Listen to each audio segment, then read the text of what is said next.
This is McCook's Mr. Bill. It's an honor to have you here. There are very few things in the world then or now that you can buy and it's going to last your entire life. Your entire life. Not just your life though, but lives to come. Your children, perhaps even your grandchildren and great-grandchildren will be able to use the same thing that you have bought. What would one of those items be? Without question, it's the hammer. And so I tell this story. In the 1980s, I went to an antique and flea market, open-air flea market, locally, and there was a Winnebago there. So I walked up, and the Winnebago, the side of it had been cut out, and folding sliding doors were open, and then a bar had come out. A bar had just laid out or folded out, leaving an entrance inside it to be able to walk around. Then there was a wooden wall behind that, enclosing and keeping yet the Winnebago sealed, if you will. Under that was numerous amounts of drawers. But what the man had done, and what the man was, is this. He was a farmer, and had been all his life, and when he retired, his wife passed away. His children had moved to different parts of the country, and so he was by himself in that big old house, and he said he didn't like that.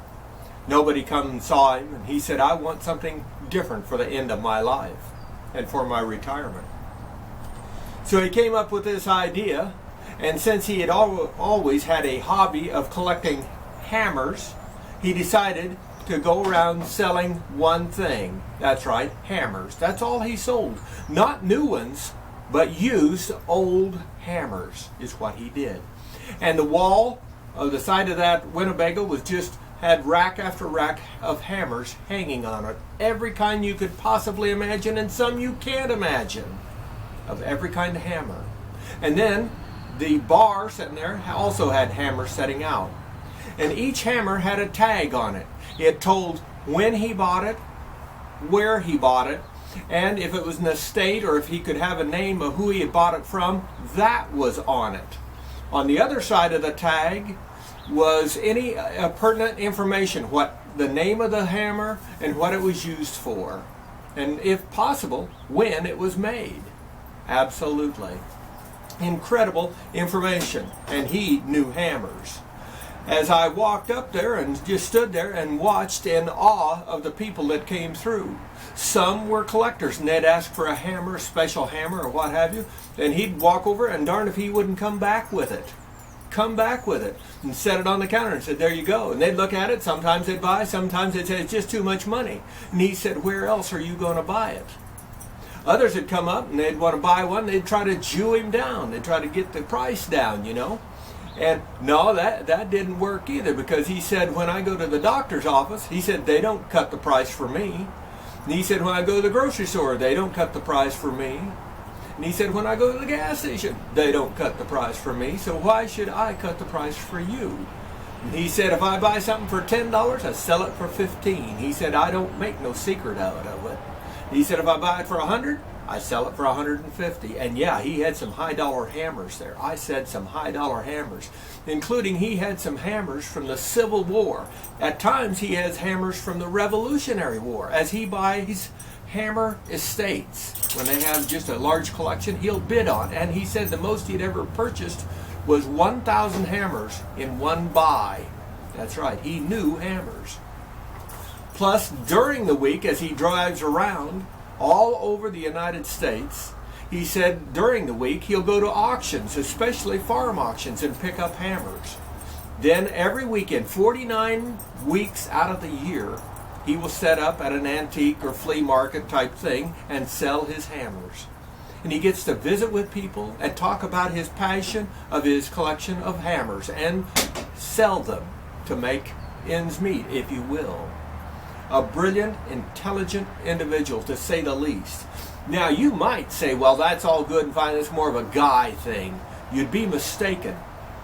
Because he talked to anybody that walked by. not some kind of a carnival, hey, come here, come here, come here, you know, and not high pressure salesman like a car salesman, but kind of like your uncle or a wise man. And he would just discuss with them, and he drew them in so easily, so calmly, that they were more than willing to listen. And that included women. I said it included the ladies. A lady would walk by and he said, would you like to buy a hammer? And they'd look at him, oh, I've already got a hammer. And he said, oh really? Do you have one in the car?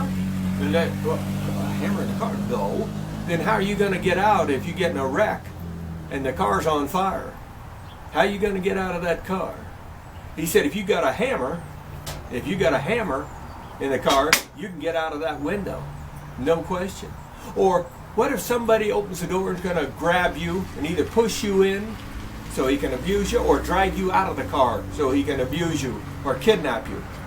If you reach under your seat and you grab a little ball-peen hammer, and you know what it feels like to hit your finger with a hammer, can you imagine the feeling if you hit the wrist of a hammer? Could you imagine with a full blow? The fight's just about over. The fight is just about over if that happens. Now that old man taught a lot of people the love and respect and the use of hammers before he passed away. I hope you take the time to teach the young people about tools, about building and creating their own world, rather than for them to say the world owes me a living. The world owes me free college, free food, free housing. You got a hammer, you can build your own home, and you can build your own future. Rate this film.